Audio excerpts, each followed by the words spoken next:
نحمده ونصلي على رسوله الكريم اما بعد فاعوذ بالله من الشيطان الرجيم بسم الله الرحمن الرحيم رب اشرح لي صدري ويسر لي امري واحلل عقدة من لساني يفقهوا قولي. ہمارے خاندانی زندگی کی اصلاح اور پھر اس کے بعد معاشرے کی اصلاح میں بے حد اہم کردار ادا کرتی ہیں.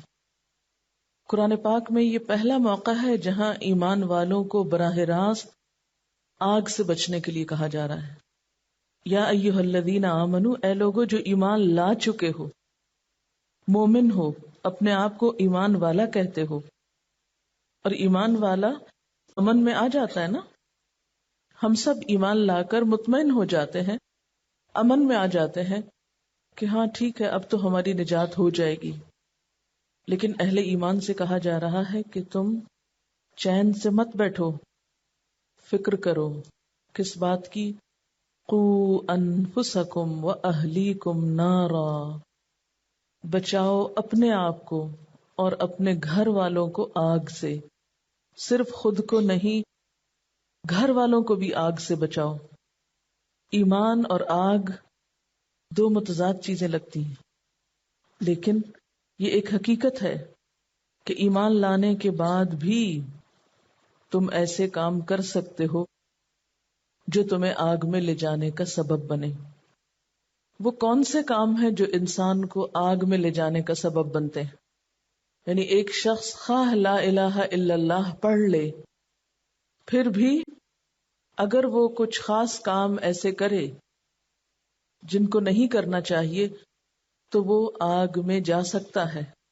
اور آگ میں جانے کے بعد اس گناہ کی سزا بھگتنے کے بعد پھر وہ وہاں سے نکالا جائے گا، کیونکہ کلمہ پڑھنے والوں کے لیے خلود فی النار نہیں. خلود فی النار کا مطلب کیا ہے؟ ہمیشہ کی آگ. وہ کافروں کے لیے ہے. لیکن جیسے حدیث میں آتا ہے نا، جس نے لا الہ الا اللہ کہا وہ جنت میں داخل ہوگا. ہم اس کا مطلب کیا سمجھتے ہیں کہ بس ادھر لا الہ الا اللہ کہا اور پھر اس کے بعد جو مرضی کام کیے وہ سیدھا جنت میں پہنچ جائے گا. یہ نہیں اس کا مطلب.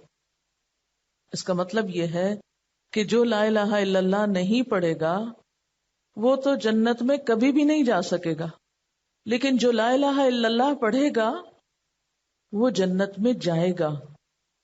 اس حدیث میں یہ تو نہیں ہمیں بتایا گیا کہ کب جائے گا. اس حدیث سے تو اتنا پتہ چلتا ہے کہ ہاں جس نے لا الہ الا اللہ پڑھا وہ بالآخر جنت میں پہنچے گا. کچھ خوش قسمت لوگ ایسے ہوں گے کہ جو بے حساب یعنی بلا حساب پہنچ جائیں گے جنت میں. کچھ ایسے ہوں گے جن سے ہلکا حساب لیا جائے گا. کچھ آراف پر پہنچا کر انتظار کرائے جائیں گے کہ جب سب کا فیصلہ ہو جائے گا تو پھر ان کا فیصلہ ہوگا کہ جنت والے جنت میں چلے جائیں گے، جہنم والے جہنم میں چلے جائیں گے، اور کچھ لوگ بیچ میں سٹک ہوں گے. یہ وہ لوگ ہوں گے جن کے نیک اور برے اعمال برابر کے ہوں گے، یا پھر بہت بڑی نیکی بھی کی ہوگی اور ساتھ بہت بڑا گناہ بھی کیا ہوگا، تو ایک دوسرے کو روک دے گا. یعنی گناہ جو ہے انسان کا، وہ اس کی نیکی کے اجر کے راستے میں حائل ہو کے کھڑا ہو جائے گا. اب ان لوگوں کے لیے امکان ہے کہ یہ پہلے اپنے گناہ کی سزا بھگتے اور پھر جنت میں جائیں، یا اللہ تعالیٰ ان کو بھی معاف کر دے اور جنت میں بھیج دے. ہم لوگ آخرت کے معاملے میں نہایت غیر سنجیدہ ہیں. دنیا کے امتحان کی جتنی فکر کرتے ہیں، اگر صرف اتنی آخرت کے لیے کر لیں جتنی آپ ایک ٹیسٹ یا ایک پرچے کے لیے کرتے ہیں، تو ہمارے بہت سے اخلاق اور معاملات اور اعمال سدھر جائیں. لیکن حقیقت یہ ہے کہ ہم آخرت کی اتنی بھی نہیں فکر کرتے جتنی ایک معمولی ٹیسٹ کی ہوتی. یہاں ایمان والوں سے کہا جا رہا ہے کہ اپنے آپ کو آگ سے بچاؤ. اور جیسا کہ آپ جانتے ہیں کہ ہر شخص کو پل صراط سے گزرنا ہے. وَإِن مِّنكُمْ إِلَّا وَارِدُهَا، تم میں سے ہر شخص اس پہ وارد ہونے والا ہے، اور وہ ہے بھی اندھیرے میں. ہر ایک کے عمل کا نور ہوگا. کچھ لوگوں کا نور زیادہ ہوگا، کچھ کا کم ہوگا. زیادہ نور والے وہ ہوں گے جنہوں نے اپنے نیک اعمال کے ساتھ ساتھ دوسروں کے لیے بھی نیکی کے راستے کھولے ہوں گے. الدال علی الخیر کفاعلہ، وہ صرف اپنا نور ہی نہیں، لوگوں کو نیکی کا راستہ دکھانے کا نور بھی رکھتے ہوں گے، اس لیے ان کا نور بہت زیادہ ہوگا. اور کچھ لوگ ایسے ہوں گے بد نصیب بد قسمت کہ جن کا نور کبھی جلے گا کبھی بجھے گا. اسی لیے تو دعا کریں گے نا، ربنا اتمم لنا نورنا، کہ اے رب ہمارا نور ہم پہ تمام کر دے، کہیں یہ نور چلا نہ جائے، بجھ ہی نہ جائے اور ہم نیچے نہ گر پڑے. اس کو آپ یوں سمجھ سکتے ہیں کہ آپ ایک خطرناک پل رات کے وقت پار کر رہے ہیں اور آپ کے ہاتھ میں کینڈل ہے، چلتے چلتے کینڈل بجھ جائے، کیا حال ہوگا؟ تھوڑی دیر کے لیے تصور میں لائیں. کیا اس بات کا خطرہ نہیں کہ آپ کا پاؤں اگلا قدم غلط جگہ پڑ جائے؟ اور پل صراط کی تعریف بھی آپ پڑھ چکے ہیں کہ بال سے باریک ہے، تلوار سے تیز ہے. اس پل پر اگر اندھیرا ہو گیا تو کیا بنے گا؟ کہاں جائیں گی؟ تو کچھ لوگ ایسے ہوں گے کہ پل صراط پر لگے ہوئے آنکڑے، آنکڑے کا مطلب ہے جیسے ایسے کانٹوں کی جیسی چیز جو پکڑنے والی ہوگی، وہ گناہگار مومنوں کو پکڑ کے نیچے گرا دے گی. پھر وہ جہنم میں اپنے اعمال کی جزا بھگتیں گے. جب بھگت چکیں گے پھر ان کو نکال کر جنت میں پہنچایا جائے گا. جنت میں بھیجنے سے پہلے وہ جنت سے باہر ایک نہر ہے، نہر الحیات جس کا نام ہے، اس میں ڈالے جائیں گے. وہاں ان کے جسموں پہ اس جنت کی نہر کا پانی ڈالا جائے گا، جس کے نتیجے میں وہ دوبارہ ایک طرح سے اگیں گے جیسے ایک پودا اگتا ہے. اور جب ان کے جسم دوبارہ بنیں گے اور وہ جنت میں جائیں گے تو بھی ان کے جسموں پر جلنے کے نشان ہوں گے. ان نشانوں کو دیکھ کر جنت والے ان کو جہنمیون کہیں گے کہ یہ جہنم کا مزہ چک کے آ رہے ہیں. ہم میں سے کس میں سکت ہے اس کے اندر جانے کی؟ تھوڑی دیر کے لیے بجلی چلی جائے تو ہمارا سانس رکنے لگتا ہے. دھوپ میں ہم کھڑے نہیں ہو سکتے. کبھی گرم توا چھو جائے ہاتھ کو یا گرم استری لگ جائے بازو کو تو گھنٹوں ہم سسکتے رہتے ہیں، جلتے رہتے ہیں. وہ آگ جو دنیا کی آگ کے مقابلے میں 70 گنا زیادہ ہے، کس میں سکت ہے اس میں جانے کی؟ ہم سمجھتے ہیں کہ یہ آگ ہمارے لیے نہیں ہے. اور یہ حدیث جو اس وقت میں نے آپ کو بتائی ہے جہنم میں جانے والے اہل ایمان کی، یہ بخاری کی حدیث ہے جس کا خلاصہ میں نے پیش کیا آپ کو. صحیح حدیث سے یہ بات ثابت ہے. ہم سمجھتے ہیں ہم بڑے بڑے بلنڈر کرتے رہے اور ہمیں کوئی دیکھنے والا نہیں، کوئی پوچھنے والا نہیں، اور ہم ایسے ہی چھوڑ دیے جائیں گے. برائی کا بدلہ برا نہیں ہوگا، اچھا ہوگا. یہ محض خوش فہمی ہے. ہم اللہ کے وعدوں کو دوسروں کے لیے سمجھتے ہیں، اپنے لیے سچا نہیں سمجھتے کہ یہ سب کچھ ہمارے ساتھ بھی ہو سکتا ہے. اپنے آپ کو وہاں کھڑا کر کے نہیں دیکھتے. اسی لیے تو ایسی آیتیں سمجھ نہیں آتی. قُوا انفسکم، سب سے پہلے اپنے نفسوں کو، اپنے آپ کو بچاؤ، اور پھر اس کے بعد وَأَهْلِيكُمْ، اپنے گھر والوں کو بچاؤ، کیونکہ سب سے پہلے تم سے تمہارے گھر والوں کے بارے میں پوچھا جائے گا. ہم میں سے بہت سے لوگ خود دین کی طرف پھر بھی آ جاتے ہیں، لیکن اپنی اولاد، اپنے شوہر، اپنے بہن بھائیوں، اپنے رشتہ داروں، اپنے خاندان والوں سے غافل ہوتے ہیں. وہ اس طرف آئیں یا نہ آئیں، ہمیں کیا؟ ہم نے تو اپنا راستہ بنا لیا ہے جنت کی طرف. تو ہم میں سے کس کس کے پاس کیا پروگرام ہے گھر والوں کو آگ سے بچانے کا؟ ویسے بھی اس مشینی دور میں گھر والوں کی محبتیں مشینوں نے چھین لی. گھر میں بیٹھ کے بھی مشینوں کے آگے بیٹھے رہتے ہیں. اس لیے وہ آپس کا پیار اور محبت، ایک دوسرے کی ہمدردی، ایک دوسرے کا ساتھ دینا، ایک دوسرے کے لیے تڑپنا، ایک دوسرے کی تکلیف کو محسوس کرنا، وہ تو ویسے ہی کم ہو گیا. دنیا میں ایک دوسرے کو نہیں پوچھتے. آخرت کی فکر کس کو ہوگی آج کے دور میں؟ دنیا میں اگر ہمارے سامنے ہمارا کوئی پیارا آگ میں گر پڑے تو شاید ہمارا احساس جاگ اٹھے، لیکن ہم تصور میں اپنے عزیزوں کو آگ میں جاتے ہوئے نہیں دیکھتے. آگ کے شعلے ان کے ارد گرد نہیں نظر آتے ہمیں. اسی لیے ہمارے دل کے اندر کوئی درد نہیں، نہ سوچ اٹھتی ہے، نہ پھر ہم کچھ سوچتے ہیں کہ ہم ان کے لیے کچھ کریں. اور آپ کو معلوم ہے اچھی طرح جہنم میں لے جانے والے کام کون سے ہیں؟ سب سے پہلے تو فرائض میں غفلت، نماز، روزہ، حج، زکوٰۃ، ان سب کا ترک کرنا دوزخ میں لے جانے کا سبب ہے. نماز کے بارے میں واضح طور پر قرآن پاک میں آتا ہے فی جنات یتساءلون عن المجرمین ما سلککم فی سقر قالوا لم نک من المصلین. جنت میں جانے والے دوزخ والوں سے پوچھیں گے تمہیں کیا چیز دوزخ میں لے گئی؟ قالوا وہ کہیں گے لم نک من المصلین، ہم نماز پڑھنے والوں میں سے نہیں تھے، ہم نماز نہیں پڑھتے تھے. کیا قرآن کی یہ آیت ایسے ہی لکھ دی گئی ہے قرآن پاک میں؟ اس کا کوئی مطلب نہیں ہے؟ یہ کس کے لیے لکھی ہے؟ لیکن ہم نے کتنا سوچا، پیار، محبت، خیر خواہی، خدمت، دوسرے کی مدد، اور اس کو پہلے اپنے خلوص کا یقین دلاتے ہوئے اس کو دین کی طرف بلائیں. ہم گھر والوں کو اگر دین کی طرف بلاتے بھی ہیں تو ڈانٹ ڈپٹ کے، لیکچر سنا کے، جبکہ گھر کے اندر لیکچر سنا کے تبلیغ نہیں ہوا کرتی، تقریروں سے تبلیغ نہیں ہوتی گھر کے اندر. اسی لیے اکثر لوگوں کو یہ مشکل پیش آتی ہے، گھر والے نہیں بات سنتے، گھر والوں کو بتانا بڑا مشکل ہے، اس لیے کہ ہمارے اپنے کچے چٹھے اور ہمارے اپنے کردار اور اپنے قصور سامنے نا ان کے. ہماری حقیقت بھی تو گھروں میں کھلتی ہے کہ ہم اصل کون ہے، ہماری حقیقت کیا ہے.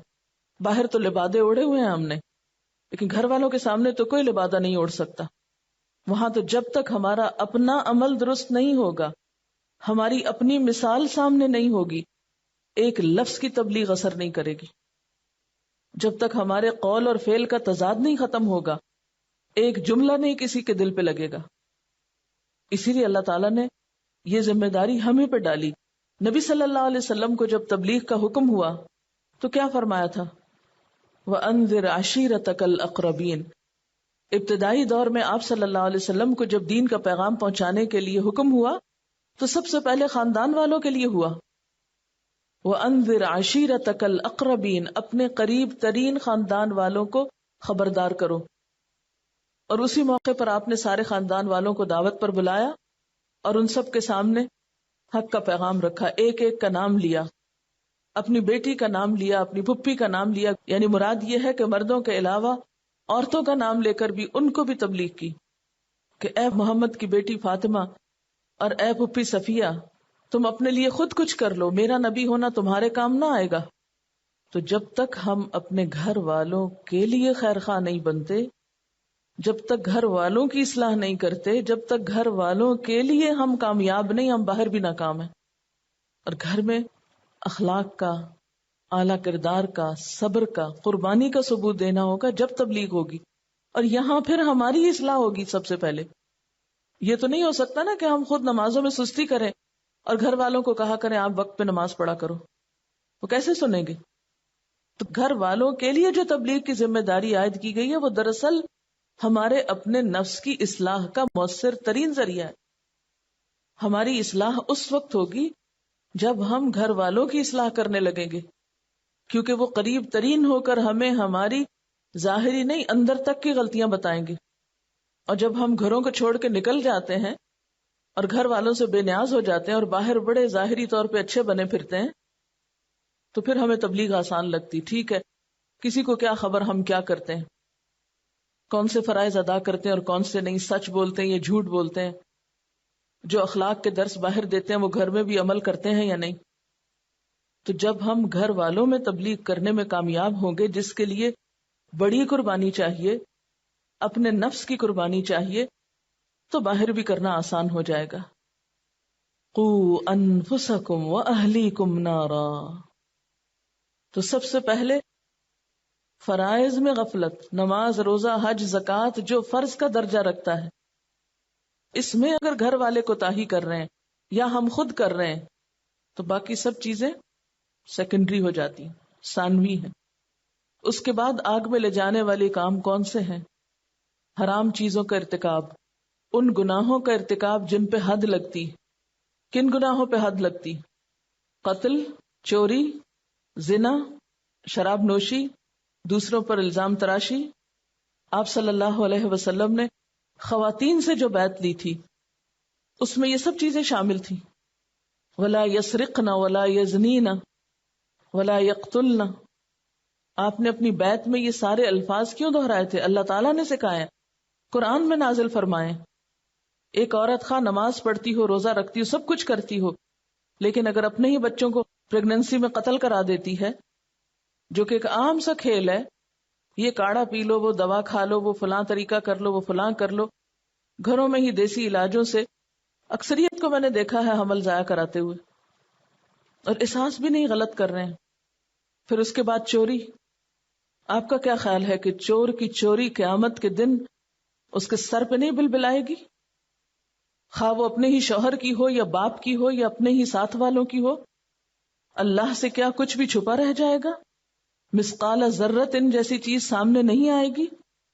آپ کو بخاری اور مسلم کی وہ حدیث بھول گئی ہے کہ جس نے بھی جو کچھ چرایا ہوگا قیامت کے دن وہ اس کے سر پہ ہوگا.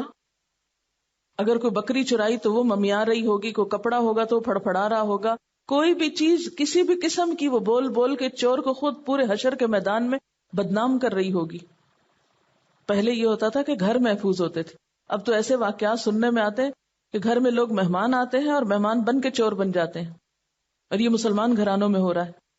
اور شوہروں کے مال کی چوری تو کوئی بات ہی نہیں، ان کی مرضی کے بغیر خرچ کرنا تو کوئی برائی نہیں سمجھی جاتی. اسی طرح باقی کبائر کا ارتکاب. پھر کیا جھوٹ اور غیبت اور چغلی، الزام تراشی، یہ سب کبیرہ گناہوں میں نہیں؟ کیا ان پہ کوئی پوچھ نہیں، کوئی پکڑ نہیں؟ آپ صلی اللہ علیہ وسلم ایک قبر کے پاس سے گزر رہے تھے تو آپ نے فرمایا اس قبر والے کو عذاب ہو رہا ہے اور کوئی بڑی بات پہ نہیں ہو رہا. یہ چغل خور شخص تھا، غیبت کیا کرتا تھا. ہم سمجھتے ہیں کہ ہم لوگوں کے درمیان پھوٹ ڈلوا کے ادھر کی باتیں ادھر لگا کے تو ہم نیکی کے کام کر رہے ہیں. کیسی کیسی خرابیاں ہیں ہم میں جو ہمیں اپنی خود بھی نظر نہیں آتی. اپنے ہر برے عمل کی تعویل ہے ہمارے پاس، لیکن اس کا نقصان اور اس کا قصور کس کو ہوگا؟ سزا کون بھگتے گا؟ ساتھ کون دے گا؟ کوئی بھی نہیں. لا تزر وازرۃ وزر اخری، کوئی کسی کے کام نہیں آئے گا. اور پھر آپ صلی اللہ علیہ وسلم نے کیا حضرت عائشہ سے یہ نہیں فرمایا تھا کہ اے عائشہ چھوٹے چھوٹے گناہوں سے بچتی رہنا، کیونکہ یہ چھوٹے چھوٹے مل کر بہت بڑے ہو جائیں گے. اور آپ نے ایک اور جگہ پر وہ مثال دی کہ جیسے کسی جنگل میں کوئی جماعت اترے اور پھر سب لوگ جا کر کوئی لکڑی کانٹا اٹھا لیں اور ایک جگہ رکھ کر اس کو جلائیں تو وہ کھانا تک تیار کر دیں. یعنی ایک ایک بندے کی چنی ہوئی ایک لکڑی جو ہے وہ مل کر ڈھیر بن جاتی ہے، اور وہ آگ کا ڈھیر جو ہے وہ سب کچھ جلا کے رکھ دیتا ہے. آپ نے اپنی اہلیہ سے کہا کہ چھوٹے چھوٹے گناہوں سے بچتی رہنا، یعنی کبائر تو ہیں جہنم میں لے جانے کا سبب، لیکن آپ نے چھوٹے گناہوں سے بھی بچنے کے لیے کہا. قوا انفسکم واہلیکم نارا. اپنے ہی بچوں کا مذاق اڑا رہے ہوتے ہیں، اپنے ہی بچوں کا منہ چڑھا رہے ہوتے ہیں، اپنے ہی بہن بھائیوں کے ساتھ برا کر رہے ہوتے ہیں، اور ہم اس کو کبھی برا ہی نہیں سمجھتے. ہم کہتے ہیں یہ تو ہمارا حق ہے. کیا ہوا، یہ تو اپنے ہیں. بہت دفعہ ایسا ہوتا ہے اپنوں کے ساتھ غلط کام کر کے، مس بہیو کر کے، زیادتی کر کے، پھر کیا سمجھتے ہیں کیا ہوا، اپنا ہی تو ہے. کہیں بھی حق نہیں دیا گیا کہ کوئی اپنا ہو، خواہ اولاد ہی کیوں نہ ہو، تو اس میں ناروا ظلم کرنے کے لیے کوئی پوچھے گا نہیں، اس کا بھی محاسبہ ہوگا. قوا انفسکم واہلیکم نارا. مطمئن ہو کے بیٹھنے کا کوئی موقع نہیں کہ ہم سمجھیں کہ ہاں ہم فارغ ہو گئے. حضرت عمر رضی اللہ تعالی عنہ جن کی نیکیاں آسمان کے ستاروں برابر تھیں، وہ اپنے بارے میں کیا سوچتے ہیں کہ میرا ایک پاؤں اگر جنت کے اندر ہو اور ایک ابھی باہر ہو تو مجھے پھر بھی خوف رہے گا کہ کہیں میں باہر ہی نہ رہ جاؤں. یعنی میں اس وقت تک امن میں نہیں ہوں جب تک پورے کا پورا جنت کے اندر نہ چلا جاؤں. پھر وہ اپنے بارے میں کہا کرتے تھے اگر آسمان سے یہ ندا آئے کہ ایک شخص کے سوا سب بخش دیے گئے تو مجھے پھر بھی خوف رہے گا کہ وہ ایک شخص میں تو نہیں، کہیں وہ میں تو نہیں جو نہیں بخشا گیا. یہ ان لوگوں کا حال ہے جن کی ساری زندگی خوف خدا میں گزری، اور ہم کچھ نہ کر کے بھی بڑے مطمئن ہیں کہ جنت ہمارے لیے ہے.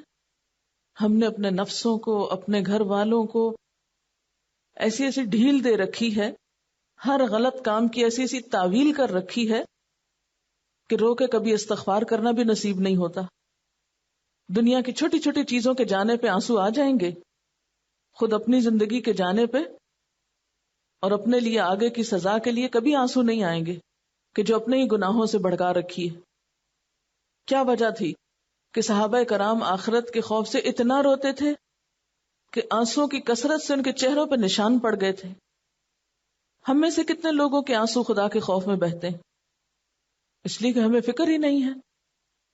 ہم سمجھے بیٹھے ہیں کہ ہم تو بالکل امن میں ہیں. جیسے لوگوں کو باتیں کر کے اور ظاہری چند حرکتوں سے مطمئن کرنے کی کوشش کرتے ہیں، ہم سمجھتے ہیں اللہ تعالیٰ کو بھی ایسے ہی باتوں میں لگا لیں گے.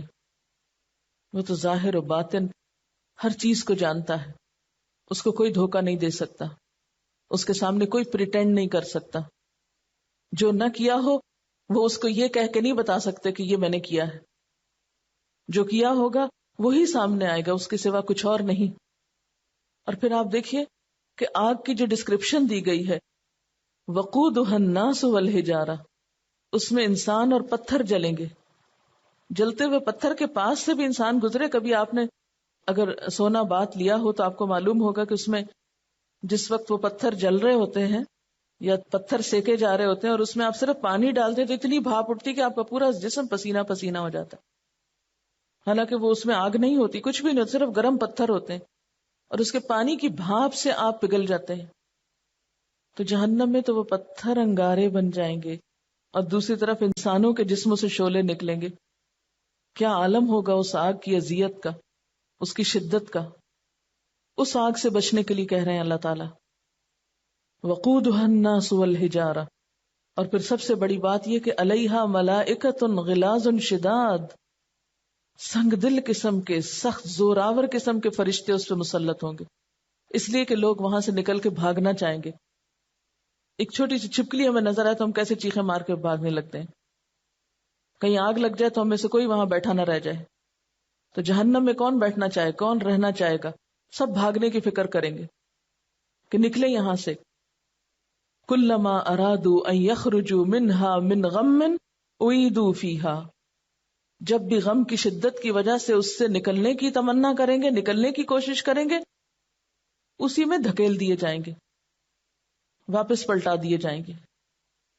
لا یعصون اللہ ما امرہم. انسانوں کے حرکتوں کے مقابلے میں فرشتوں کا عمل دکھایا گیا. وہ تو اللہ کی نافرمانی نہیں کرتے، جو بھی وہ ان کو حکم دیتا ہے. وہ ہم جیسے تھوڑی ہیں کہ اللہ کا حکم سامنے آ بھی جائے تو جو جی میں آئے مانے، جو جی میں آئے انکار کر دیں. فرمایا فرشتے ایسے نہیں کرتے. وَيَفْعَلُونَ مَا يُؤْمَرُونَ، جو حکم دیے جاتے ہیں پورا کرتے ہیں، ویسے ہی ایز اٹ از کرتے ہیں. کبھی سوچا آپ نے کہ اس موقع پہ فرشتوں کی یہ صفت کیوں بتائی گئی کہ جو کہا جاتا ہے 100% کرتے ہیں؟ ہم اپنا حال بھی دیکھ لیں، جو کہا جاتا ہے کیا 100% کرتے ہیں؟ یعنی اللہ نے جو کچھ فرما دیا وہ کسی چیز کا انکار نہیں کرتے، اسی طرح کام کرتے چلے جاتے ہیں، خواہ ان کے آگے کوئی روئے، چیخے، چلائے، جو مرضی کرے. دیکھیں نا جیسے جان لینے آتے ہیں تو لے کے چلے جاتے ہیں نا، سب چیخ پکار کر رہے ہوتے ہیں. بعض لوگوں کی جان اس حال میں جاتی ہے کہ ان کے چھوٹے چھوٹے بچے ہوتے ہیں، لیکن فرشتے آتے ہیں اور لے جاتے ہیں. وہ نہیں دیکھتے کہ بچے چھوٹے ہیں یا کوئی دودھ پیتا ہے تو اس کی ماں نہ لو، یا کوئی ابھی بڑا مصروف ہے. نہیں، جس کی لینی ہے اللہ نے حکم دیا، گئے اور کام کر کے آ گئے. جب دنیا میں یہ مثالیں عبرتناک ہم دیکھتے ہیں تو آخرت میں کیا ہوگا؟ وہاں بھی وہ کچھ ترس نہ کھائیں گے. جس طرح کی سزا جس کو دینے کا حکم ملے گا اسی طرح اس کو پکڑ لیں گے. پھر فرمایا یا ایھا الذین کفروا، اے لوگوں جنہوں نے انکار کیا ہے، یعنی یہ حکم نہیں مانتے ہو، دین کے معاملے میں اپنے گھر والوں سے بہت نرمی برتے ہو، تو یاد رکھو قیامت کے دن تمہارا کوئی عذر قابل قبول نہ ہوگا. کیونکہ جو انسان کام نہیں کرتا وہ ہمیشہ بہانے لاتا ہے نا، اور پھر انسان اپنی عادت سے مجبور وہاں جا کے بہانے بازی کرنے لگے گا.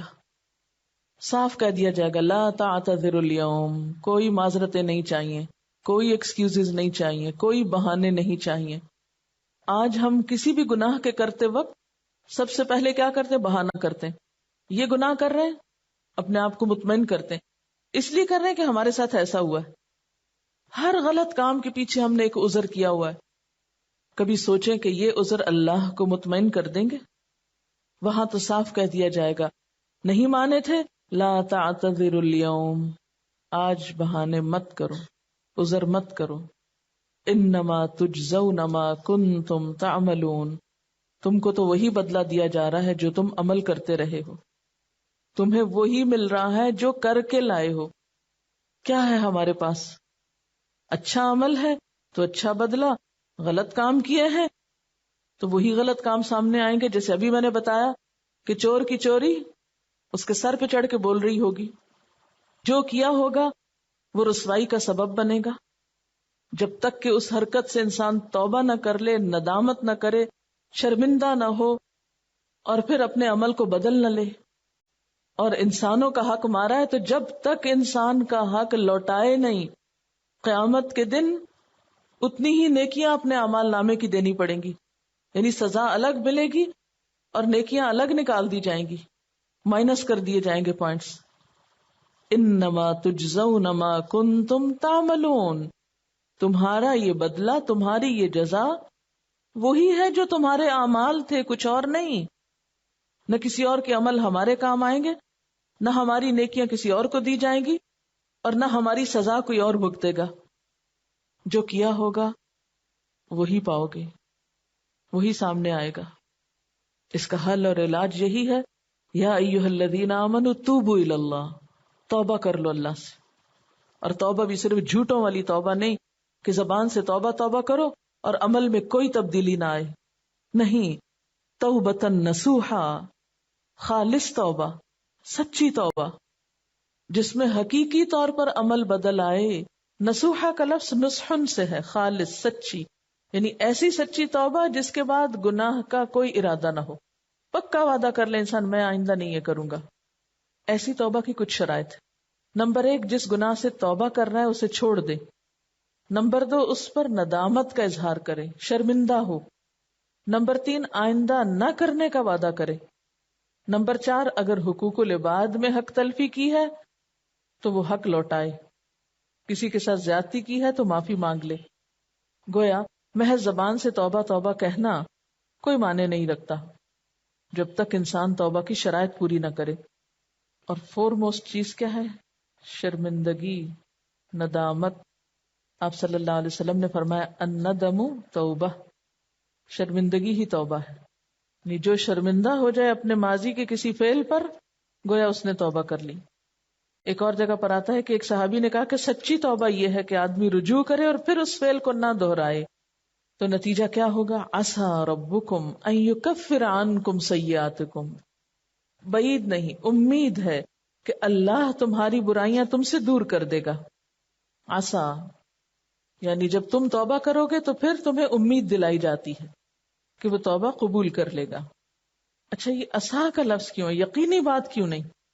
اس لیے کہ جنت کی گارنٹی تو کسی کے پاس بھی نہیں، کیونکہ اس آیت میں صرف یہ نہیں کہا نا کہ تمہاری خطائیں تم سے دور کر دے گا، بلکہ ساتھ ہی یہ وعدہ بھی ہے وَيُدْخِلَكُمْ، گناہوں کے باوجود جب معافی ہو گئی تو داخل کر دے گا تم کو جنات، ان باغوں میں، تجری من تحتها الانہار، جن کے نیچے نہریں بہ رہی ہوں گی.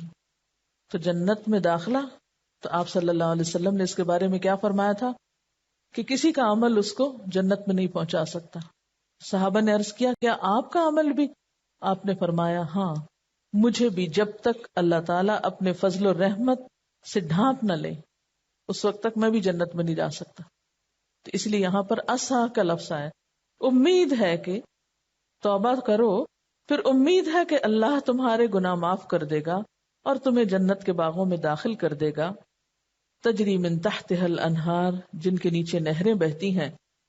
واپس آ جاؤ اپنے غلط کاموں اور غلط ڈگر اور غلط طرز زندگی سے. نیا طرز زندگی اختیار کرو جو اللہ والوں کا ہے. نیا لائف سٹائل اپناؤ، پلٹ آؤ، واپس آ جاؤ.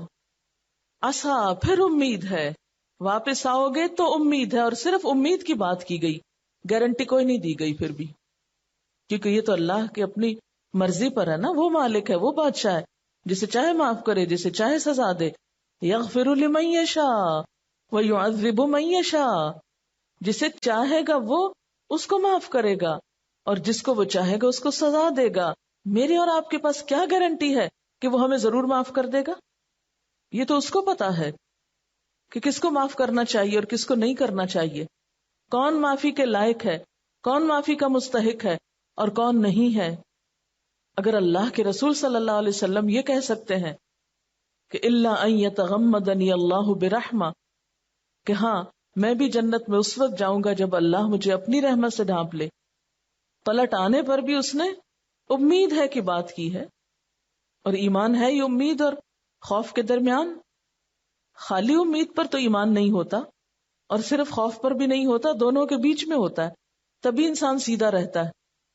ہم اپنے ایمان کا جائزہ لے کر دیکھیں، کیا واقعی ہمارا ایمان خوف اور امید کے درمیان ہے؟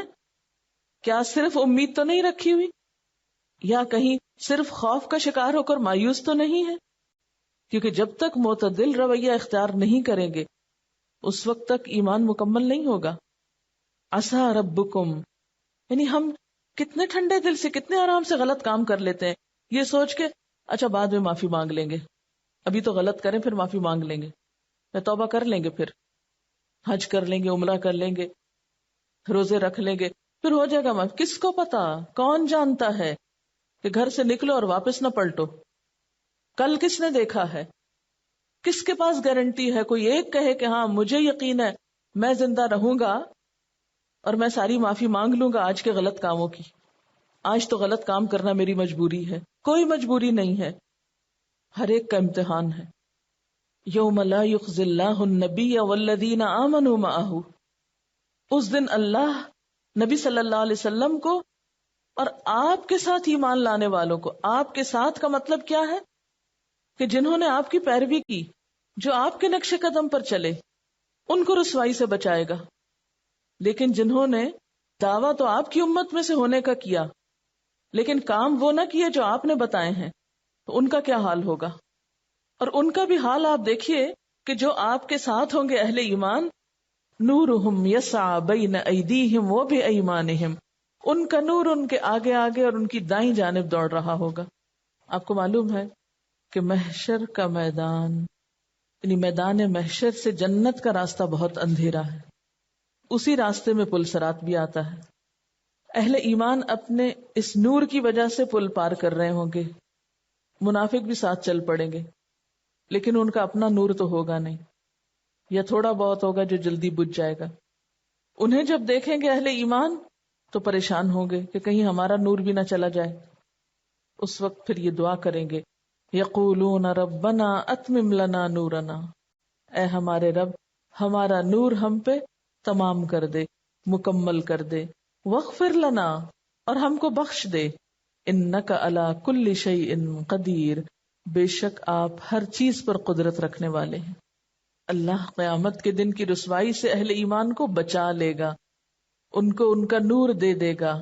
اچھا یہ لو جنت کا ٹکٹ اور یہ ہے تمہارا نور، اس نور کی روشنی میں سیدھے چلے جاؤ جنت کی طرف. کسی نے کہا تھا کہ وہ تو سورج سوا نیزے پہ ہوگا پھر اندھیرا کیوں ہوگا؟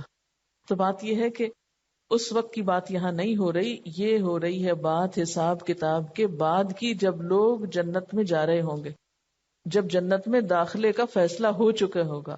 وَيُدْخِلَكُمْ جَنَّاتٍ تَجْرِي مِن تَحْتِهَا الْأَنْهَارُ، اس وقت اللہ تعالیٰ پھر اہل ایمان کو رسوا نہ کرے گا، ان کا نور ان پہ تمام کرے گا، اور وہ دعائیں بھی مانگ رہے ہوں گے کہ یا اللہ یہ نور تمام کر دے، منزل تک پہنچا دے. واغفر لنا، اور ہم کو بخش دے.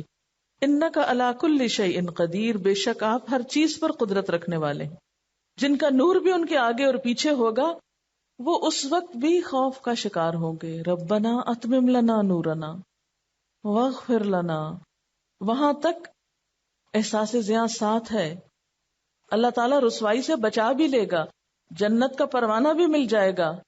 پل صراط پار کرتے ہوئے یہ دعا پڑھ رہے ہوں گے، اللہ یہ نور بجھنے نہ پائے ورنہ آگے کیسے پہنچیں گے، اور ہمیں بخش دے.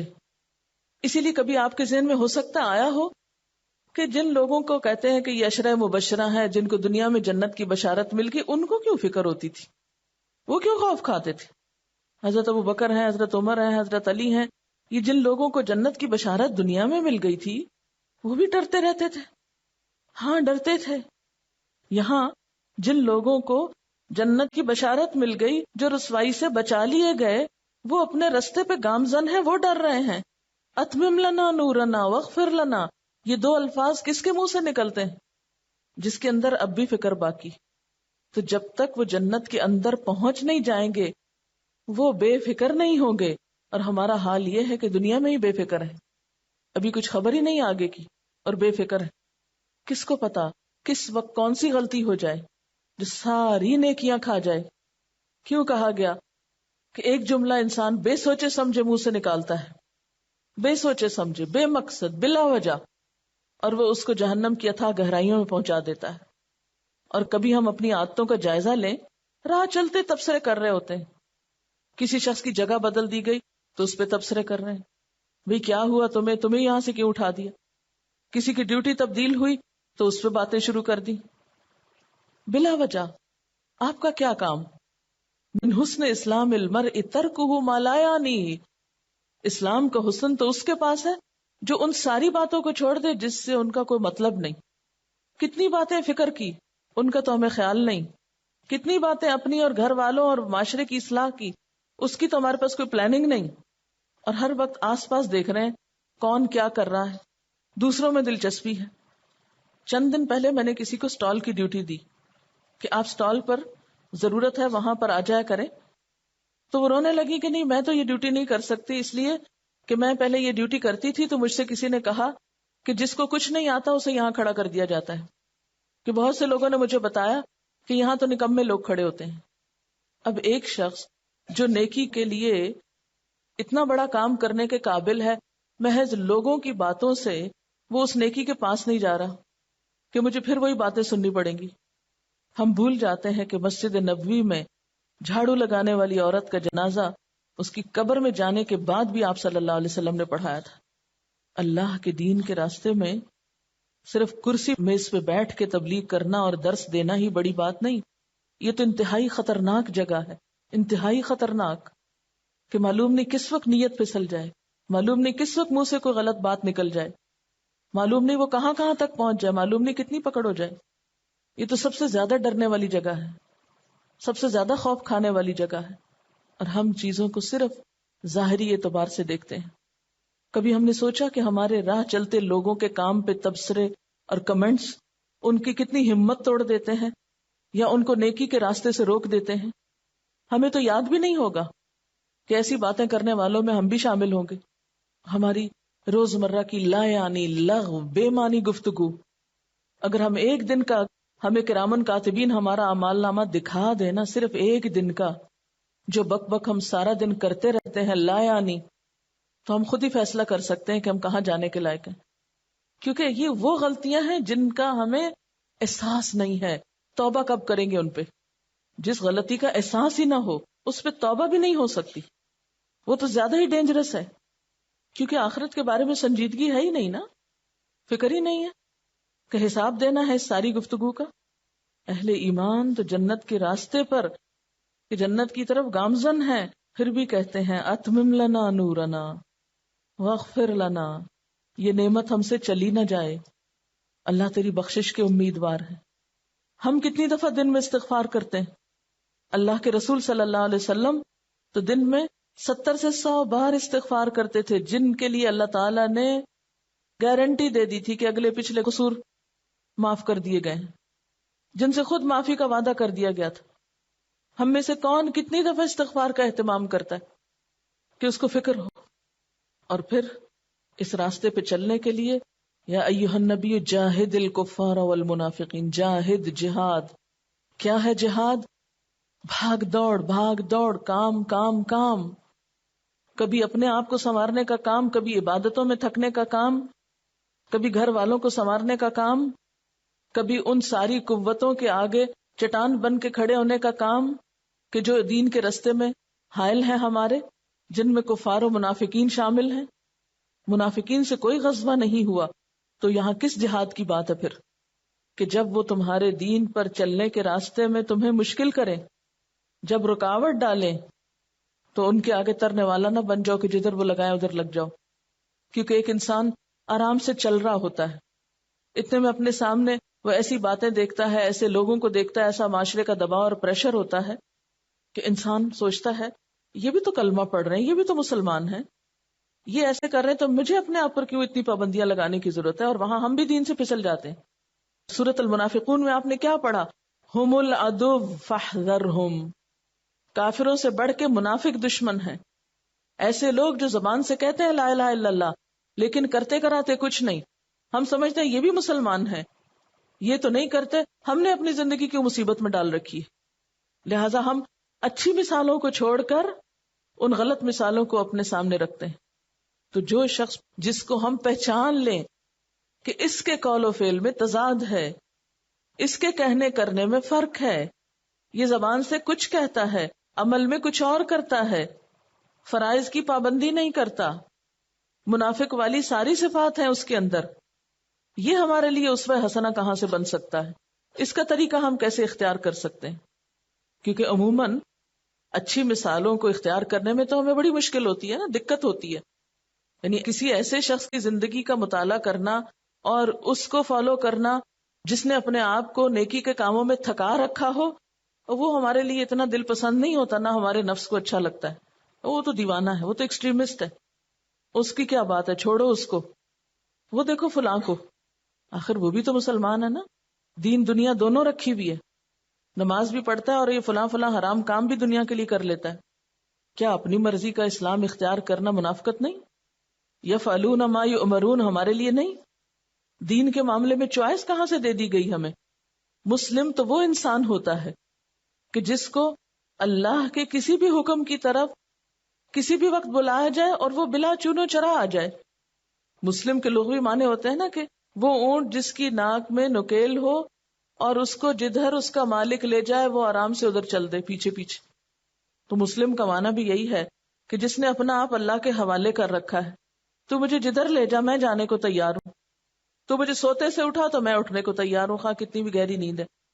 تو مجھے حکم دے کہ جیب سے مال نکال کے دو تو میں اسی وقت حاضر ہوں. یہ میرا مال تجھے پسند ہے، میں اس جگہ پر دوں، یہ تیرے لیے حاضر ہے. تو مجھے اپنے گھر بلا رہا ہے تو میں لبیک پکارتا آ رہا ہوں. تو مجھے جان دینے کے لیے کہہ رہا ہے تو میری یہ جان حاضر ہے، اس لیے کہ تو نے ہی دی تھی، میری تو ہے بھی نہیں کہ میں اسے روک کے رکھوں. یہ ساری طاقتیں تیری ہی تو دی ہوئی ہیں، تیرے لیے نہیں خرچ کروں گا تو کہاں کروں گا؟ مسلم تو ایسا شخص ہوتا ہے. کیا یہ منافقت نہیں کہ ہم زبان سے تو کلمہ پڑھیں اور اللہ کی اطاعت کی طرف ہمیں بلایا جائے اور ہم کام چوری کریں؟ جو چیز ہمارے نفسوں کو آسان لگے، جس میں ہمیں دنیا کا کوئی فائدہ نظر آئے، وہ تو ہم آگے بڑھ کے کر لیں، اور جہاں دنیا کا فائدہ اور مطلب ہمارا پورا نہ ہو وہاں ہم پیچھے ہٹ جائیں کہ یہ نہیں ہم سے ہوتا. اللہ کا بندہ تو ہر کام کرنے کے لیے تیار ہوتا ہے، اس کی تو اپنی کوئی چوائس ہی نہیں ہوتی. وہ تو عبد ہے نا، غلام ہے. غلام کی کیا چوائس ہوتی ہے کہ مجھے یہ کرنا اور یہ نہیں کرنا، مجھے تو جو بھی مل جائے میں نے کرنا ہے. تو جاہد الکفار والمنافقین، ان سارے لوگوں سے نبٹنا ہے جو تمہارے دین پر چلنے میں رکاوٹ ہے، خواہ وہ تمہارے اپنے گھر کے اندر ہے. دین کے معاملے میں کوئی کمپرومائز نہیں، اس سینس میں کہ کوئی کہے نماز چھوڑ دو تو نماز چھوڑ کے بیٹھ جائیں، کوئی کہے حجاب اتار دو تو اتار کے بیٹھ جائیں، کوئی کہے جھوٹ بول لو آج میری خاطر تو جھوٹ بول لیں، کوئی ہمیں انوالو کر لے چغلی پر یا غیبت پر تو ہم اس کے ساتھ بیٹھ جائیں چغلیاں کرنے.